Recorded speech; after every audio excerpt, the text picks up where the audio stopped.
ఇప్పుడు మన subject motion tablet వేసుకోవడం వల్ల మంచిదేనా, దీనికి ఉన్న సైడ్ ఎఫెక్ట్లు ఏంటి అని ఈరోజు మనం తెలుసుకుందాం. ఇందాకట చెప్పిన వీడియోకి కొనసాగింపు ఇది.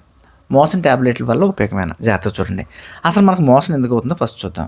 మన శరీరంలో వైరస్, ఫంగస్, బ్యాక్టీరియా లాంటి ఇన్ఫెక్షన్ మన తాగిన నీళ్ళ ద్వారా లేదా తిన్న ఆహారం ద్వారా మన శరీరంలోకి వెళ్తే వాటిని బయటికి పంపాలి కదా. అవి మనం లోపలే కాదు, బయటికి పంపడానికి మీ శరీరం నీళ్లు పెట్టి రక్తంలో నుంచి నీళ్లు తీసి బయటికి పంపించడానికి ప్రయత్నం చేస్తే అదే మోషను. తెలిసిన విషయమే.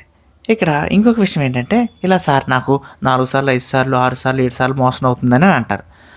2-3 సార్లు మోషను వెళ్ళి ఆగిపోయిందంటే అది కొంచెం చిన్నగానే ఉంది, లోపల వైరస్, ఫంగస్, బ్యాక్టీరియా ఇన్ఫ్లమేషన్ అనేది.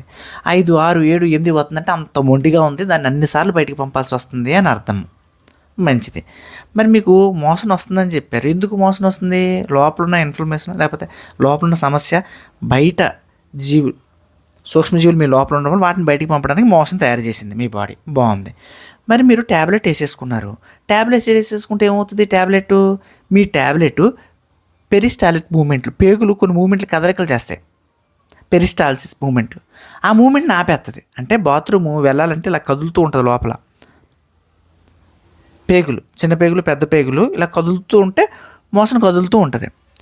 మీరు ఎప్పుడైతే ఈ మోషన్ ట్యాబ్లెట్ వేసుకున్నారో పేగులు కదిలితే ఆగిపోయి బిగిసిపోయి ఉంటుంది.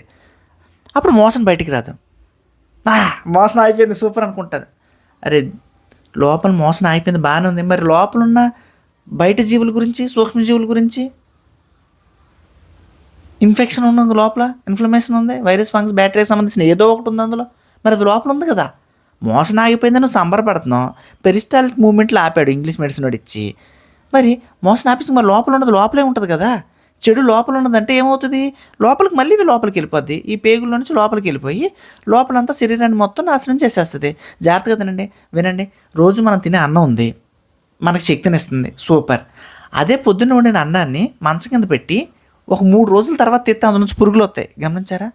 మనం రోజు తినే అన్నాన్ని ఓ మూల పెట్టేసి 3 రోజుల తర్వాత తిస్తే అందులో నుంచి పేగులు వస్తున్నప్పుడు మంచి అన్నమే, మనం తినే అన్నమే. మరి ఆల్రెడీ లోపల ఈ ఇన్ఫ్లమేషన్ వచ్చి ఉన్న ఈ సూక్ష్మజీవుల్ని, ఈ కణాలని మీరు బాత్రూమ్ బయటికి వెళ్ళకుండా, మోసం వెళ్ళకుండా వేసేసిన ఈ ట్యాబ్లెట్తో లోపల ఉంటే అవి లోపల ఇంకెంత చెడు పని చేస్తాయి? ఇంత చిన్న లాజిక్ ఎలా మిస్ అయిపోయారు? లోపల చెడు ఉంటే చెడుని తీసేయాలి. ఈ విషయాన్ని మర్చిపోయి మీరు ట్యాబ్లెట్ వేసుకున్నారు. ట్యాబ్లెట్ ఏం చేసింది? పెరిస్టాలిక్ మూమెంట్లో ఇంకా ఆపేసింది. ఆపేసేటప్పటికి దగ్గరికి ఇలా అయిపోయింది, మోసం లోపల ఉండిపోయింది. మనం లోపల ఉండిపోతే మనలో ఉన్న లోపల ఉన్న ఆ చెడు సూక్ష్మజీవులు, కణాలు మీ లోపల ఉన్న మిగతా పోట్లన్నింటినీ ఉక్కిరిబిక్కిరి చేసేస్తాయి, లోపలే బతుకుతాయి. ఎంత సింపుల్. ఈ చిన్న లాజిక్ మిస్ అయిపోయి వేసేద్దాం, ట్యాబ్లెట్ వేసేస్తే పడి ఉంటుంది, అందుకే ఇన్ని సైడ్ ఎఫెక్ట్లు. ఇప్పటికన్నా ఈ విషయాన్ని మీరు గమనించి, పరిశీలించి, ఆలోచించి నిర్ణయం తీసుకోండి. మీరు ఎలాగో మీ జీవితం నాశనం అయిపోయింది, మీ పిల్లల జీవితం అయినా బాగుండాలి కదా. ఆ పిల్లల జీవితం అయినా బాగుండడానికి ప్రతిసారి ఫ్రీగా దొరుకుతున్న ట్యాబ్లెట్లు వేసేకండి. ట్యాబ్లెట్లు అనేది వజ్రాయుధంలో వాడాలా. ఒక్కసారి అస్తమానం నా దగ్గరికి కత్తుంది అని తీస్తామా? కాబట్టి జాగ్రత్తగా వినియోగించుకోండి.